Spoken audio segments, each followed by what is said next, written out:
Hello student, मैं अमृता आपके YouTube channel the exam source में आपका स्वागत करती हूँ। आप लोगों के सामने फिर से एक बार उपस्थित है एक पहले वाली श्रृंखला को लेकर, जो हमारे पेपर के लिए बहुत ही महत्वपूर्ण है। चलिए देखते हैं, फिजियोलॉजी से संबंधित कुछ क्वेश्चन कर रहे थे, उसी से संबंधित आज भी आपका क्वेश्चन है। चलिए देखते हैं पहला क्वेश्चन क्या कह रहा है।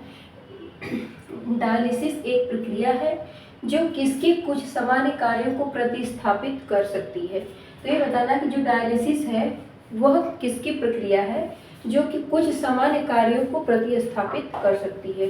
तो वह किसको कर सकती है? तो वह जो गुर्दे को कर सकती है, गुर्दे को कर सकती है। अगला है, रेबीज को क्या कहते हैं? रेबीज को क्या कहते हैं? तो रेबीज को जलभय भी कहते हैं, जलभय भी कहते हैं। अगला, प्रतिजैविक को क्या कहते हैं? तो बताना प्रतिजैविक को क्या कहते हैं? तो इसे विषैला कहते हैं और इसी को इम्यूनोग्लोबिन कहते हैं।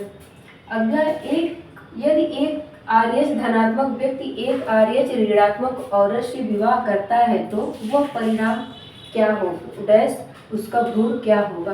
तो इसका भ्रूण जो है क्या होगा? धनात्मक होगा, धनात्मक होगा।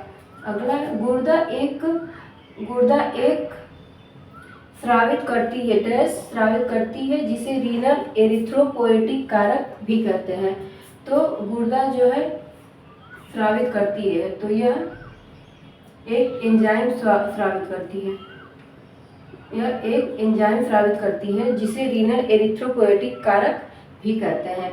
अगला है, गुर्दा के सही शोध न कर पाने, सही कार्य न कर पाने के कारण जल का अवशोषण में परिणत हो जाता है। तो जो गुर्दा का सही कार्य न कर पाने के अवरोधन में क्या हो जाता है? तो शोथ हो जाता है, शोथ हो जाता है। अगला है, अनियमित बोवेल या रिक्त होना या रिक्त न होना क्या कहलाता है? तो यह कब्ज कहलाता है, यह कब्ज कहलाता है। अगला है, विशिष्ट पदार्थ के प्रति ऊतकों की प्रतिक्रिया कहलाती है, तो यह क्या कहलाती है? तो यह एलर्जी कहलाती है, यह एलर्जी कहलाती है। अगला है, काली खांसी डैश से होती है, तो काली खांसी किससे होती है?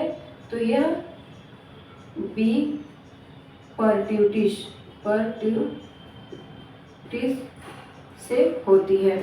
अगला है, ग्रेन्युलोसाइट क्या है? तो ग्रेन्युलोसाइट क्या होता है, इसी को बताना है कि क्या है। तो यह न्यूट्रोफिल्स, बेसोफिल्स और इओसिनोफिल्स को ग्रेन्युलोसाइट कहते हैं।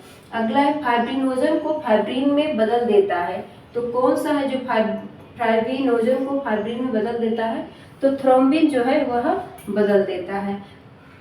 डिग्लूटिशन डैश की प्रक्रिया है, तो यह किसकी प्रक्रिया है? तो यह निगलने की प्रक्रिया, किसकी है?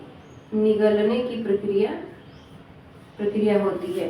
अगला है, पुनर्जीवित के लिए उपयुक्त होता है, तो पुनर्जीवित यानी पुनः निर्माण के लिए, जीवित के लिए किसके लिए उपयुक्त होता है? तो वह कृत्रिम होता है। इन्हीं का उपयोग किया जाता है पुनर्जीवक के लिए उपयुक्त जो है उपयुक्त होता है कृत्रिम श्वसन होता है। चलिए आज के लिए बस इतना ही, कल मिलेंगे नए वीडियो में, तब तक के लिए धन्यवाद।